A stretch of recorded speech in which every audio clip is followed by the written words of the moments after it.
আপু দুলাভাই আইছে। দুলাভাই কি? আরে আসো না। আরে এখনো বিয়েই হয় না, এখনো দুলাভাই? আরে আসো।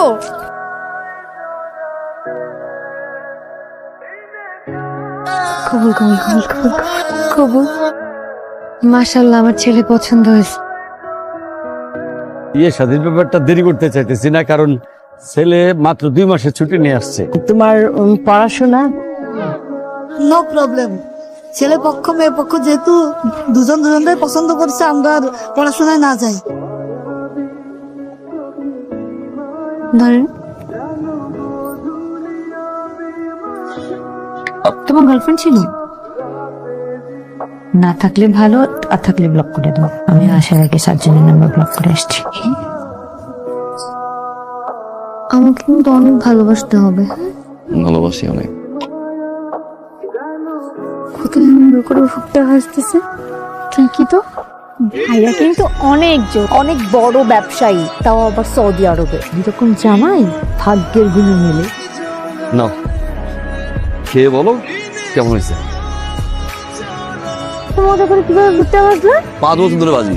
5 বছর? 5 বছর ধরে ভাজে মানে? ভুট্টার ব্যবসা আমার সাথে হবে।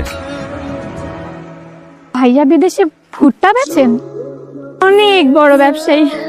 আপনি বিদেশে ভুট্টা ব্যবসায়ী? মনিও দেখতেছি না। মনি কই? বাপের বাড়িতে গেল, যাওয়ার সময় দেখলাম কানতে কানতে যাইতেছে। কানতে কানতে বাপের বাড়ি গেছে কেন? আমি কি জানি, তোমার বউকে আমাকে কাউরে চেনে? তোমার বউ তো তোমারই চেনে। যাই, আমার আবার রান্না আছে। আমার জামাই ভুট্টা বেচে। ভুট্টা বাটে।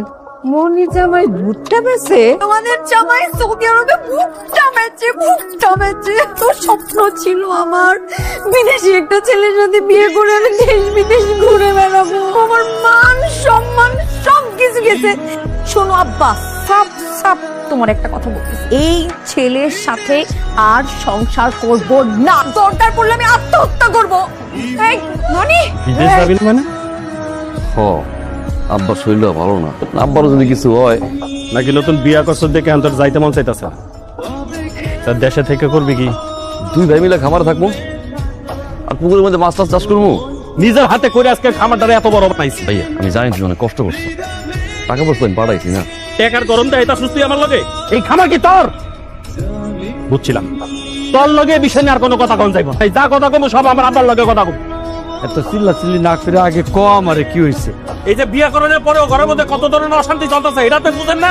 ও আমারে কয় ওরে ওর খামার বুঝাই দিতে। মিথ্যে কথা বলতেছ ভাইয়া। এই তুই চুপ কর। ও কইতাছে ওরে সমস্ত সয় সম্পত্তি বুঝাই দিতে। খামার ওর টাকায় করা, বাড়ি ওর টাকায় করা, আপনার চিকিৎসা ওর টাকায় করা। সি ভাইয়া সি। আরে তুই আমার বড় ভাই। একের পর এক মিথ্যা, একের পর এক মিথ্যা। মামুন তোকে ভিতরে মেরে ভালো করে টাটাম। সাবধানে কথা ভাইয়া। হেই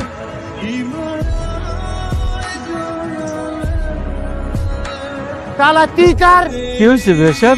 আপনার বাচ্চাটার বিয়ে। আপনার ছেলে এত বড় ব্যবসা করে, আরে ও তো ভুট্টার ব্যবসা করে। ঘটকের কাছে আমার ছেলের বায়োডাটা সবকিছু দেওয়া আছে। আপনার তো জানার কথা, নতুন করে জানার কি আছে? ওই ছেলের সাথে কন্ট্যাক্ট করবেন না। চলুন দুলা ভাই থানায় যাই। থানাতেন মামলা করবেন না। চল। আমার সংসারটা অশান্তিতে ভয় কেন?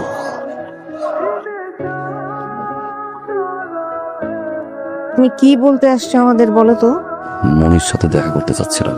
কিসের দেখা করবা তুমি? তোর সাহস তো কম না, তুমি এই বাড়িতে আবার সাহস তো। বিদেশে বসে ভুট্টা বেচে, এটা কোনো ব্যবসা হইলো?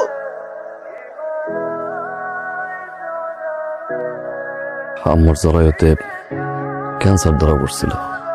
সবাই মিলে চিন্তা করে আমার বিদেশ পাঠাই দিল। চাইতে চাই নাই, জোর করে পাঠাইলো। 3 মাস পরে যখন আমার টাকা লাগবে চিকিৎসার, কাবিলের কাছে টাকা ছিলাম। বিশ্বাস করো মনি, এত মারধর করছে, খালি মারতো। 1 টাকাও বাড়ি পাঠাইতে পারি নাই। আম্মা মারা গেল, আম্মারে মাঠে যেতে পারি নাই। একটা সন্তান হিসাবে আম্মার লাশ কাঁদে যেতে পারি নাই। একদিন পলাই গেলাম, এই জায়গায় ওই জায়গায় এরকম করে 11 দিন ছিলাম। তার দোকানে বইয়া তারে কামের সহায়তা করা শুরু করলাম। চিন্তা করলাম বই থেকে লাভ কি, বিদেশের মাটি, দেশের ঋণ। দোকান নিজেই করলাম। 2 ঘন্টা 3 ঘন্টা ঘুমাইয়া তমসে কাজ করা শুরু করলাম। এখন আমার 5টা ভুট্টার দোকান। তোমার বিয়ে করার পরে আমারে মাটি না দেওয়ার কষ্ট, বিদেশের মাটিতে পাওয়া এত অত্যাচার, কাপিলের মায়ের দৌড় সব ভুলে গেছিলাম। সবাই শুধু টাকাই বুঝে। দিন শেষে বুঝলাম তুমি বিরাট আসলে আমার এতবার যে তুমি পরীক্ষায় ফেল করছো, এলাকার মানুষ বিরক্ত করছো, আমারে বুঝাইছে তোমার পরিবার তুমি শান্তশিষ্ট, তোমার মুখ নাকি এলাকায় কেউ দেখে নাই। তারপরেও আমি দোষী যে আজকে শ্বশুর বাড়িতে একটা চেয়ারও আমি পাই নাই। একটু প্রবাসীর টাকা ছাড়া ও আসলে শূন্য, ও আসলে একা। মনি, কালকে আমার ফ্লাইট, আমি দেশে আর কোনদিন আসবো না। ভালো থেকো।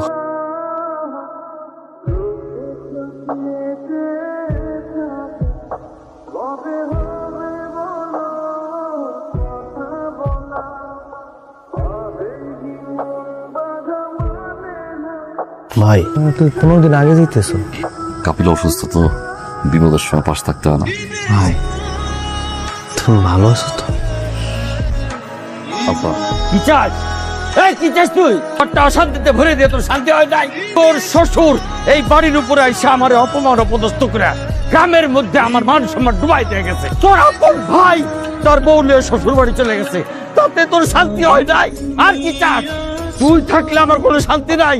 তুই বিদেশ চলে যা, যাই আমার শান্তি দে। 27 তারিখে আমার ফ্লাইট আব্বা।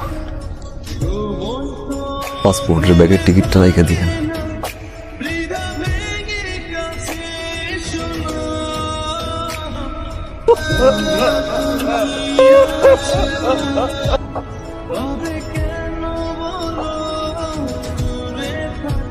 খাবার বড় করার টাকা লাগবে না? মাছের গেটটা যা দেবেন আব্বা আমার জানাই, পড়াই দেবেন। আব্বা চিন্তা করেন না, বিদেশে গিয়ে পাসপোর্টটা ছিলাম আব্বা। কোনদিন আমি দেশে যাবো না আব্বা। যে কয়েকদিন বাইশে থাকবো বিদেশের মাটিতে পয়সা পাবো আব্বা। আমি আর আমন আব্বা। এই যে তুই চলে যাচ্ছিস আমার মনটা পাইতে যেতেছে। মামুন, আমার কাছ থেকে বিদায় নিয়ে যাবো না? আমার মাফ করবে না? 10 বছর পরে আসবা, কোনো সমস্যা নেই। 20 বছর পরে আসবা, কোনো সমস্যা নেই। তুমি আমাকে যেইভাবে রেখে যাবা, আয়সা দেখবে যে ঠিক একইভাবে চলবে। কেন দাঁড়ায়? তুমি বিদেশের মাটিতে যে কাজই করো না কেন, আমি সব সময় তোমাকে নিয়ে গর্ব করবো। আব্বা পারলে দেখে দেখি আব্বা যাই আমার যাওয়ার সময়